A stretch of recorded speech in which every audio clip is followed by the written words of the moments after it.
বন্ধুরা, আজকের ভিডিওর বিষয়বস্তু হলো চন্দ্রমল্লিকা গাছের পরিচর্যা। এই সময় দাঁড়িয়ে আমাদের অনেকেরই চন্দ্রমল্লিকা গাছেতে কুড়ি এসে গেছে, অথবা কুড়ি অনেকের গাছেতে আসেনি, কিংবা কুড়ি এলেও সেইগুলো ঠিক মতন ফুটছে না। আজকে আমি স্টেপ বাই স্টেপ ছোটো ছোটো পরিচর্যার কথা এই ভিডিওতে বলবো। যে পরিচর্যাগুলো যদি আমরা আমাদের এই চন্দ্রমল্লিকা গাছগুলোতে করতে পারি, তাহলে আমাদের চন্দ্রমল্লিকা গাছগুলোতে যেরকম অসংখ্য পরিমাণে কুড়ি আসবে, সেই কুড়িগুলো থেকে আমরা অসংখ্য পরিমাণে ফুল পাবো। তার সাথে বলবো, এই সময় চন্দ্রমল্লিকা গাছে যখন কুড়ি আসার সময় আমাদের এই চন্দ্রমল্লিকা গাছেতে নানা রকম পোকামাকড়ের আক্রমণ হয়। কী ওষুধ প্রয়োগ করলে এইসব পোকামাকড়ের আক্রমণের হাত থেকে আমাদের এই চন্দ্রমল্লিকা গাছগুলোকে বাঁচাতে পারবো, এবং কী খাবার এই চন্দ্রমল্লিকা গাছে এই মুহূর্তে আমরা দেবো, সমস্তটাই আজকের ভিডিওতে আমি স্টেপ বাই স্টেপ আলোচনা করব। তাই বন্ধুরা, তোমাদের কাছে একান্তভাবে অনুরোধ করব যে আজকের এই ভিডিওটা তোমরা একটু স্কিপ করো না। স্কিপ করলে তোমরা চন্দ্রমল্লিকা গাছ সংক্রান্ত ছোটো ছোটো টিপস, ছোটো ছোটো পরিচর্যা মিস করবে।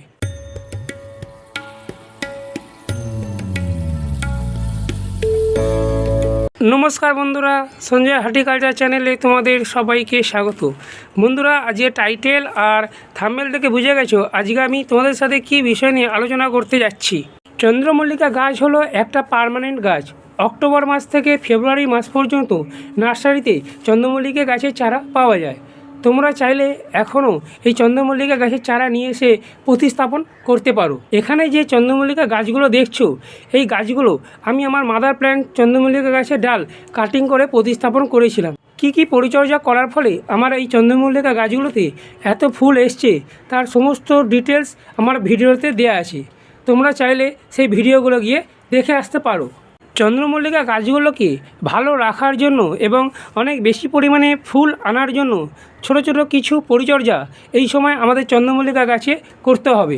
প্রথম যে কাজটা করতে হবে সেটা হলো, এখানে যে শুকনো শুকনো যে পাতা আছে, এখানে এরকম যে শুকনো শুকনো পাতা, সেই শুকনো শুকনো পাতাগুলোকে তুলে ফেলে দিতে হবে। কারণ এই শুকনো শুকনো পাতাগুলো যদি আমাদের চন্দ্রমল্লিকা গাছে থাকে, তাহলে কিন্তু ফাঙ্গাসের একটা লেগে যাওয়ার সম্ভাবনা থেকে যায়। যখন এইভাবে কুড়ি এসে যাবে, তখন কিন্তু আমাদের এই চন্দ্রমল্লিকা গাছের নিচের দিকের পাতাগুলো এইভাবে শুকোতে আরম্ভ করে।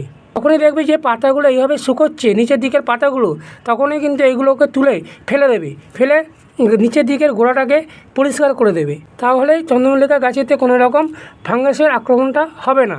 এরপরের যে কাজটা করতে হবে, আমাদের এই চন্দ্রমল্লিকা গাছগুলোকে যেখানে দিনে 5 থেকে 6 ঘন্টা রোদ্দুর পায়, সেরকম জায়গাতে আমাদের এই চন্দ্রমল্লিকা গাছগুলোকে রাখতে হবে।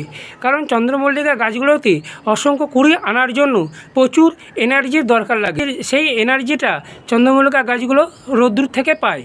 তাই যেখানে 5 থেকে 6 ঘন্টা রোদ্দুর আসে, সেরকম জায়গায় আমাদের এই চন্দ্রমল্লিকা গাছগুলোকে রাখতে হবে। ছায়াযুক্ত জায়গাতে যদি আমাদের এই চন্দ্রমল্লিকা গাছগুলোকে রাখা হয়, ফুল তো হবে, কিন্তু আমরা যেরকম আশা করব যে গাছ ভর্তি ফুল, সেই গাছ ভর্তি ফুল কিন্তু ছায়াযুক্ত জায়গাতে যদি রাখা যায়, তাহলে কিন্তু হবে না। চন্দ্রমল্লিকা গাছগুলোকে যদি ছায়াযুক্ত জায়গায় রাখা যায়, তাহলে কিন্তু জাপ পোকার আক্রমণ অনেকটা বেড়ে যাবে। এই জাপ পোকাগুলো কী করে, কুড়ির ঠিক গোড়ার দিকে বসে গোড়ার রসটাকে চুষে খেয়ে কুড়িটাকে কালো করে দেয়। জাপ পোকাগুলো হয় ছোটো ছোটো কালো দানার মতো দেখতে। আমাদের এই চন্দ্রমল্লিকা গাছগুলোকে জাপ পোকার আক্রমণের হাত থেকে বাঁচাবার জন্য অবশ্যই রোদ্দুরের মধ্যে গাছগুলোকে রাখতে হবে। পরের যে কাজটা করতে হবে সেটা হলো, আমাদের টবের মাটিতে ভাতের মাড়, সর্ষের খোল দেবার ফলে টবের মাটিটা জাম্প হয়ে যায়। তাই মাসে 2 বার করে টবের মাটিটাকে অবশ্যই এইভাবে খুঁড়ে দিতে হবে। খুঁড়ে দিলে কী হবে, টবের ভেতরে খুব ভালোভাবে হাওয়া চলাচল করতে পারবে এবং গাছের শিকড়গুলো খুব তাড়াতাড়ি বৃদ্ধি পাবে। এর পরের যে কাজটা করতে হবে সেটা হলো, চন্দ্রমল্লিকা গাছেতে এইভাবে অসংখ্য পরিমাণে কুড়ি আনতে গেলে সঠিক খাবারের দরকার লাগে। চন্দ্রমল্লিকা গাছেতে মাসে 2 বার করে খাবার দেওয়া অত্যন্ত জরুরি। আমি এই চন্দ্রমল্লিকা গাছেতে 3 রকম খাবারের কথা বলবো। একটা হলো, যখন এইভাবে ফুল ফুটে যাবে তখন কি খাবার দিতে হবে। 2 নম্বর হলো, চন্দ্রমল্লিকা গাছেতে যখন এইভাবে কুড়ি আসবে তখন কি খাবার দিতে হবে।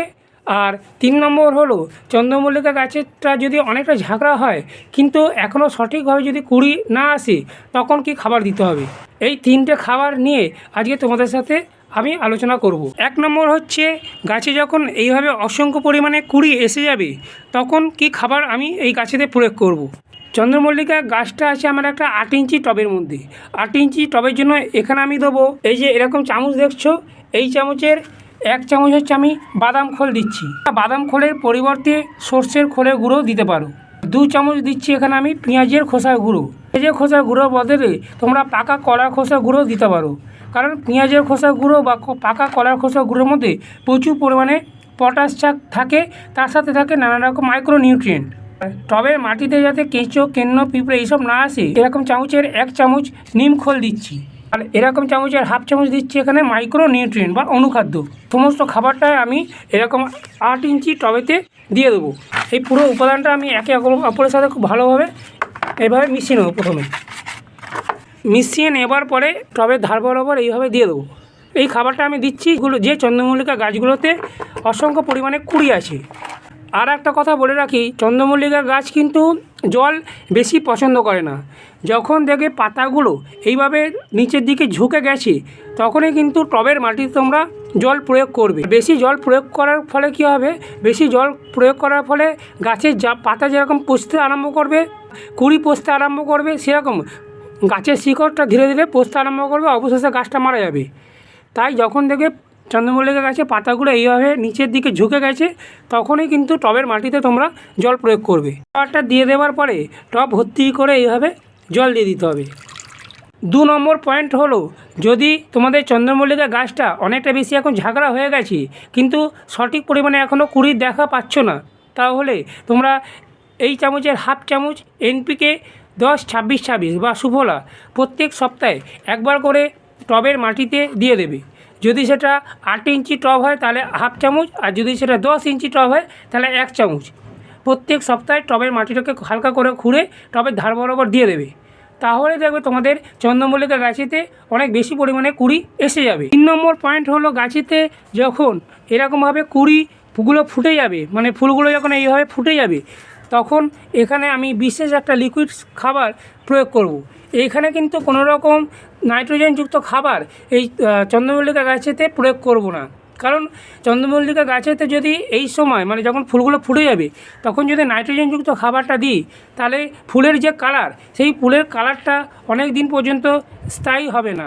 তাই যখনই এইভাবে চন্দ্রমল্লিকা গাছে ফুল ফুটে যাবে, তখন কিন্তু একদমই নাইট্রোজেনযুক্ত খাবার চন্দ্রমল্লিকা গাছেতে দেওয়া যাবে না। টবের মাটিতে লিকুইড খাবারটা দেওয়ার আগে টবের মাটিটাকে এইভাবে হালকা করে খুঁড়ে নিতে হবে। যদি লিকুইড খাবারও দাও বা যদি তুমি ডাস্ট ফর্মে কোনো খাবার দাও, খাবার দেওয়ার আগেই কিন্তু টবের মাটিটা সবসময় এভাবে খুঁড়ে নেবে। এখানে যে তরল লিকুইড খাবারটা দেখছো, এর মধ্যে আছে পেঁয়াজের খোসা এবং আলুর খোসা। 1 মুঠো সমান পেঁয়াজের খোসা এবং 2 থেকে 3টে আলুর খোসা একদিন পুরো জলের মধ্যেই 500 ml জলের মধ্যে ভিজিয়ে রেখেছিলাম, এবং এই জলটার সাথে আরও আমি প্লেন 500 ml মতো জল মিশিয়ে তারপর টবের মাটিতে, মানে যে গাছগুলোতে ফুল এসে গেছে সেই গাছগুলোতে আমি এই তরল লিকুইড খাবারটা প্রয়োগ করব। লিকুইড খাবারটা একটা ছাঁকনির সাহায্যে ভালোভাবে ছেঁকে নেবো। এইভাবে আলুর খোসা এবং পেঁয়াজের খোসা ভেজানো জলের সাথে আর একটা আমি পটাশ সমৃদ্ধ খাবার মেশাবো। এটা হলো এই পাকা কলা খোসার জল। 2 থেকে 3টে পাকা কলার খোসা আমি 250 ml মতো জলেতে ভিজিয়ে রেখেছিলাম। সেই জলটার থেকে আমি 200 ml মতো জল এই লিকুইড 500 ml জলের সাথে আমি মিশিয়ে দেবো। এখানে টোটালি পটাশ সমৃদ্ধ খাবার তৈরি হয়ে গেল। এর মধ্যে কোনো রকম নাইট্রোজেনযুক্ত খাবার নেই। এই তরল খাবারটা, এই যে অনুষ্ঠান বাড়ি যে কাপ দেখছো, এই কাপের 3 কাপ মতন আমি জল এরকম 8 ইঞ্চির টব আছে, টবের ধার বরাবর এইভাবে দিয়ে দেবো।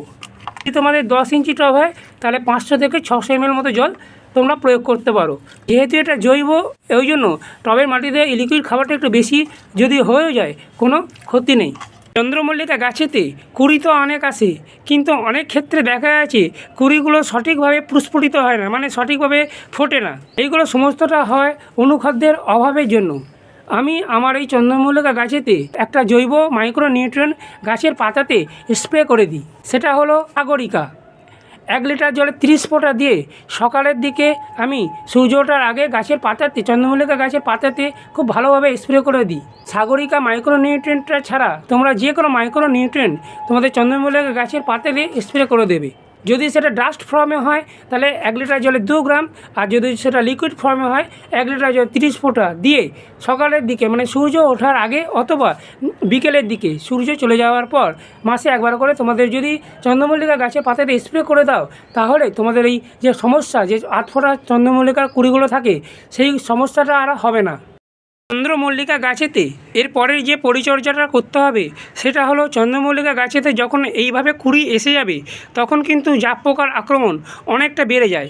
এই জাপ পোকাগুলো দেখতে হয় কালো ছোটো ছোটো দানার মতো গুড়ি গুড়ি। এই জাপ পোকাগুলো কুড়ির বৃন্তের নিচের দিকে বসে কুড়ির রসটাকে চুষে চুষে খেয়ে কুড়িটাকে কালো করে ফেলে। তাই আমি মাসে আমার এই চন্দ্রমল্লিকা গাছগুলোকে 2টো কীটনাশক স্প্রে করি। একটা হলো কাকা আর একটা হলো সুপার সোনাটা। এই 2টো কীটনাশক আমি আমার চন্দ্রমল্লিকা গাছেতে ঘুরিয়ে ফিরিয়ে সপ্তাহে একবার করে গাছের পাতাতে ভালোভাবে স্প্রে করে দিই। 1 লিটার জলে 30 ফোঁটা দিয়ে সন্ধ্যের দিকে চন্দ্রমল্লিকা গাছগুলোকে পুরো স্প্রে করে চান করে দিই। এর ফলে আমার চন্দ্রমল্লিকা গাছগুলোতে কোনো রকম জাপ পোকার আক্রমণ হয়নি। বন্ধুরা, এটা ছিল চন্দ্রমল্লিকা গাছের পরিচর্যা বিষয়ে আলোচনা। যদি আমার এই ভিডিওটা তোমাদের এতটুকু উপকারে লাগে তাহলে অবশ্যই ভিডিওটাতে একটা লাইক দিও এবং চ্যানেলটাকে সাবস্ক্রাইব করে আমার পাশে থেকো। পাশে থাকা যে বেল আইকনটা সেটা প্রেস করে দিও।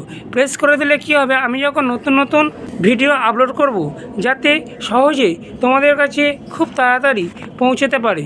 সবাই তোমরা খুব ভালো থেকো, সুস্থ থেকো। নমস্কার।